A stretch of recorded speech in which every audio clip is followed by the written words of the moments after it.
आज हम English grammar के 4th चैप्टर यानी वर्ब्स और इसके काइंड्स और फॉर्म्स के बारे में डिस्कस करेंगे। मेरे पहले वाले वीडियो अगर आप लोग ने नहीं देखा तो इसके डिस्क्रिप्शन बॉक्स में लिंक दे दूंगा, आप लोग वहां से देख लीजिएगा। तो verb is a part of speech, a word that employees an action, जो हमें किसी काम के बारे में बताते हैं, that is called a verb. Okay, for example eat, read, run, sleep etcetera. तो वर्ब्स को हम एज ए होल दो कैटेगरीज में बांट सकते हैं, finite verbs and non finite verbs. फिर फाइनाइट वर्ब्स को भी हम एक्शन या dynamic verb, static verb, auxiliary verb and phrasal verb में डिवाइड कर सकते हैं। उसी तरह से जो नॉन फाइनाइट वर्ब्स हैं उनको इन्फिनिटिव्स, पार्टिसिपल्स एंड जिरान के हिसाब से कैटेगराइज किया जा सकता है। चलिए हर एक को हम डिटेल में बारी बारी में देखते हैं। First of all finite verb. Usually जब हम वर्ब बोलते हैं तो फाइनाइट वर्ब को ही हम समझाते हैं। फाइनाइट वर्ब को रूट वर्ब्स भी कहा जाता है। जो फाइनाइट वर्ब है वो सेंटेंस के टेंस, नंबर या पर्सन के हिसाब से वो बदलते रहते हैं। फॉर एग्जाम्पल देखिए, प्रेजेंट टेंस में अगर फर्स्ट पर्सन है तो आई राइट एवरी डे होगा, अगर उसी को थर्ड पर्सन में होगा तो ही राइट्स एवरी डे होंगे। फिर पास्ट टेंस में राइट जाके रोट में बदल जाएंगे, अगर वो परफेक्ट हो जाएंगे रिटन फॉर्म में आ जाएंगे। फ्यूचर में ये बेस फॉर्म के साथ फिर शैल और विल लग जाते हैं। लेकिन जो नॉन फाइनाइट वर्ब्स है वो जो सब्जेक्ट है या तो जो सेंटेंस है उसके टेंस या तो उसके पर्सन या नंबर के हिसाब से चेंजेस नहीं होते हैं, क्योंकि एक्चुअली वो जो नॉन फाइनाइट वर्ब्स है वो वर्ब के हिसाब से काम नहीं करते, वो कभी एडजेक्टिव, कभी नाउन और कभी एडवर्ब के हिसाब से यूज होते हैं। नॉन फाइनाइट वर्ब्स को इसीलिए कभी कभी वर्बल्स भी बोला जाता है। नॉन फाइनाइट वर्ब्स 3 प्रकार के हैं। इन्फिनिटिव, इसमें 2 इन्फिनिटिव भी आ जाएंगे, gerund and participle. For example he went to market to buy a book। यहाँ to buy जो है वो इन्फिनिटिव है। इन्फिनिटिव में वर्ब का प्रेजेंट फॉर्म है या तो बेस फॉर्म है, इसके पहले to यूज करते हैं। वो आपके ऑब्जेक्ट में भी हो सकता है, सब्जेक्ट में भी हो सकता है। For example to err is human, यहाँ भी इन्फिनिटिव है लेकिन यहाँ सब्जेक्ट के हिसाब से इस्तेमाल हुआ है। सेकेंडली जो वर्ब आईएनजी फॉर्म में नाउन के हिसाब से यूज होते हैं उसको जिरांड बोलते हैं। जैसे swimming is a good exercise, यह जो जिरान है ये नॉन फाइनाइट वर्ब है, ये टेंस के हिसाब से, जैसे स्विमिंग वाज है अगर लिखेंगे तो स्विमिंग में कोई चेंजेस नहीं होगा, अगर वो फाइनाइट वर्ब होता तो वहां चेंजेस आते। Similarly motivated soldiers attacked early in the morning, soldier को, यह जो सोल्जर है उसको मॉडिफाई किया गया है, यानी ये एडजेक्टिव के हिसाब से इस्तेमाल हुआ है। So this is called participle.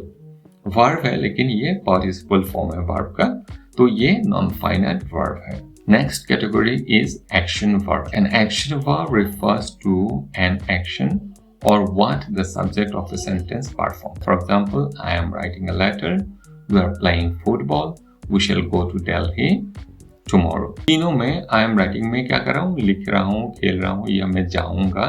These are the actions performed by the verb. So these are called action verbs. And action verbs can be transitive and intransitive. Transitive, intransitive के बारे में हम बाद में सीखेंगे।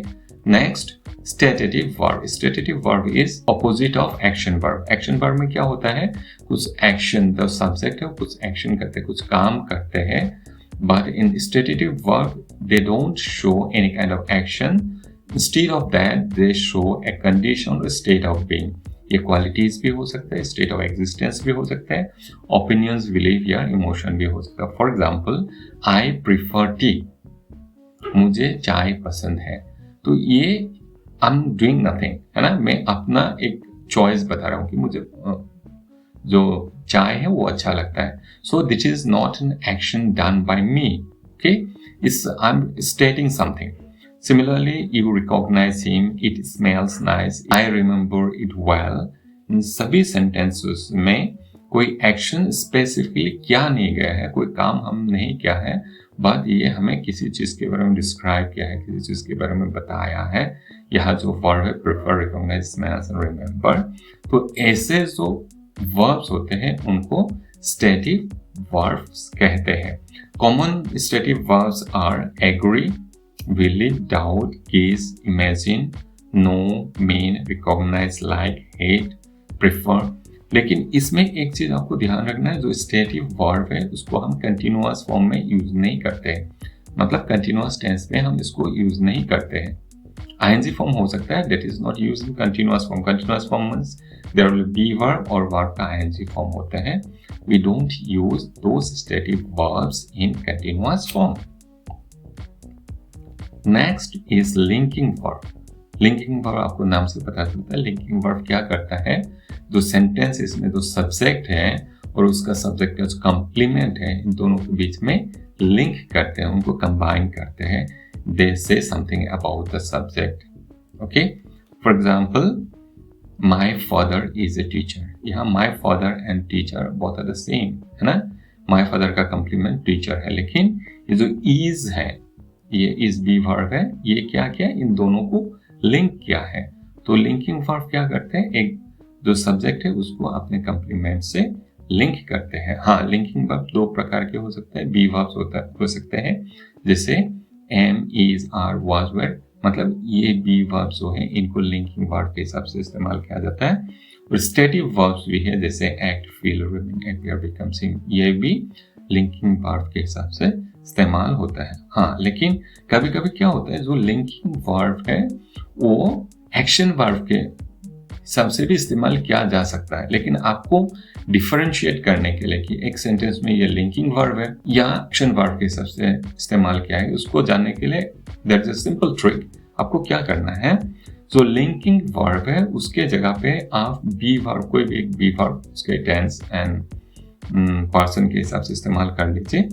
अगर उसका कोई मीनिंग का चेंज नहीं होता है, खास चेंज नहीं होता है, then you should be sure that that is a linking verb. For example, he grows old. वो बूढ़ा हो गया है।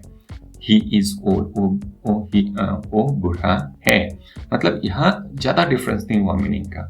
अगर grows जो लिंकिंग वर्ब उसके जगह पे हम बी वर्ब लगाते हैं and the meaning get changed और वो मीनिंग कंप्लीट नहीं हुआ, then you have to understand that that is not a linking verb, that is an action verb. Next, helping verbs. Helping verbs आपको नाम से पता चलता है, these verbs help the main verbs. For example आप ऐसे लिखिए, I read books every day. मैं रोज किताब पढ़ता हूँ, है ना। यह जो रीड है ये मेन वर्ब है, लेकिन मैं चाहता हूँ उसी वर्ब को मैं ऐसा कुछ मीनिंग देना चाहता हूँ कि मैं अभी किताब पढ़ रहा हूँ। तो अभी किताब पढ़ रहा हूं, ये समझाने के लिए मैं क्या करूंगा, रीड के पहले एम लगाऊंगा, दैट इज बी वर्ब लगाऊंगा और रीड के साथ आईएनजी लगाऊंगा। ये जो बी वर्ब है वो क्या करता है, it changes the reference of the verb and तब क्या हो जाएंगे, I am reading a book now. मैं अब एक बुक पढ़ रहा हूं, मैं अब एक किताब पढ़ रहा हूं। तो these kind of verbs, am, were, do, एक वर्ब को टाइम, टेंस या पॉसिबिलिटी एक्सप्रेस करने में हेल्प करते हैं, those kind of verbs are called helping verbs. Helping verbs in English, there are 24 helping verbs: do, does, did, am, is, are, were, have, has, had. Okay, and all these verbs help the main verb to express some attributes of time, tense, and possibility. So they are called helping verbs. And helping verbs और एक चीज में हमें help करते हैं, किसी एक sentence को इंटरोगेटिव में कन्वर्ट करने के लिए, किसी एक सेंटेंस को हम नेगेटिव में कन्वर्ट करने के लिए हमें ये जो हेल्पिंग वर्ब है ये हेल्प करते हैं। इंटरोगेटिव बनाने के लिए हम क्या करते हैं, जो वर्ब है उसको सब्जेक्ट के पहले ले जाते हैं। जैसे आर यू रीडिंग बुक, यह क्या हो गया, ये it has turn into an interrogative sentence. Similarly you were not reading a book then, यहाँ were के बाद not लगा दिया। They are also known as auxiliary verbs in English grammar. Next kind of verb is modal verbs. Modal verbs are actually a part of be verbs. The modal verbs are can, could, must, may, might, ought to, shall, should, will, would. Modal verbs usually क्या subject का person या number के हिसाब से change नहीं होता. I may go to market एक possibility समझा. अगर I के जगह पे मैं we लिखता, वहाँ भी we may go to market लिखते, या they लिखते they may go to market. That means they don't change according to the number or person of the subject. And what they do, modal verbs actually help us to express possibility, potentiality, ability, permission, expectation or obligation in a sentence. For example, you must do it.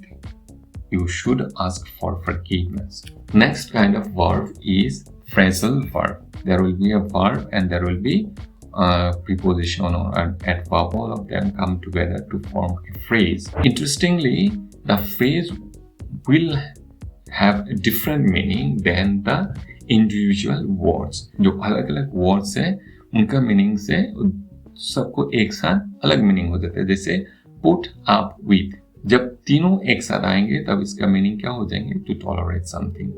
Put on, to wear something on. Put out, to extinguish something. And phrasal verbs are also known as group verbs. Next, तो पूरे verbs को हम as a whole दो category में divide कर सकते हैं on the basis of whether they have got object or not. These are transitive verb and intransitive verb. What is transitive verb? A transitive verb is a verb that has or that can have a direct object. Okay, for example, I like mangoes. He killed a snake. I am writing a letter. And intransitive verbs are the verbs that does not take a direct object. Okay, for example, I laughed. I laughed what? इसका कोई object नहीं है. मैंने हंसा. Okay, हंसने का कोई object नहीं होता है. He smiled. He smiled what? Nothing. I slept. तो ये जो वर्ड्स है laugh या laughed, smile, slept और sleep, ये जो वर्ड्स है इनके बाद में यूजुअली हम क्या करते हैं? ऑब्जेक्ट नहीं लगाते. And this kinds of verbs are called intransitive verbs.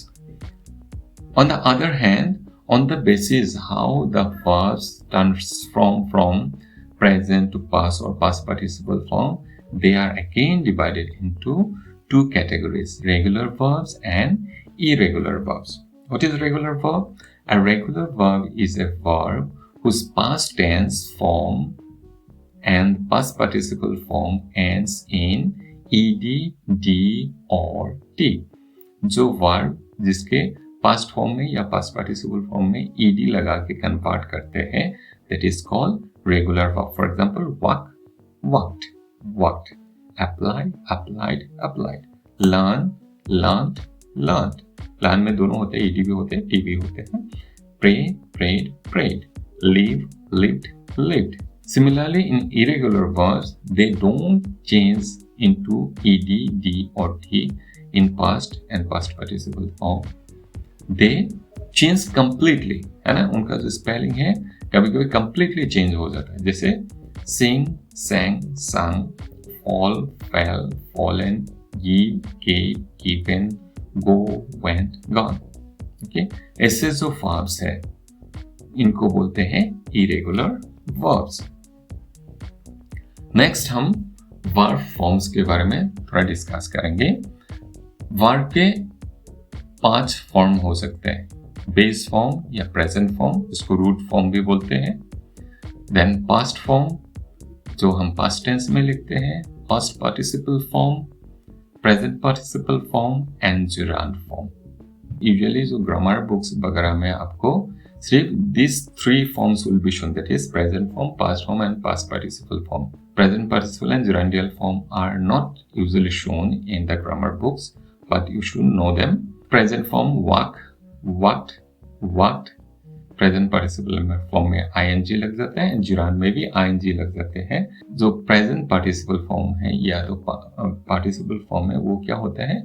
verb का ing form होता है जो actually verb adjective के हिसाब से इस्तेमाल होता है. For example, I prefer sugar-free coffee.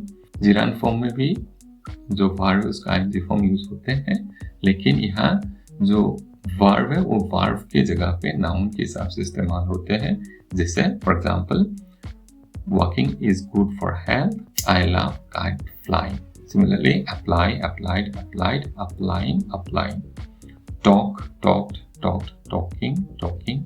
Pray, prayed, prayed, praying, praying. तो आशा करता हूँ आप लोगों को verbs के different kinds and forms अच्छी तरह से समझ में आ गया होगा। तो मिलते हैं अगले वीडियो में। Thank you very much.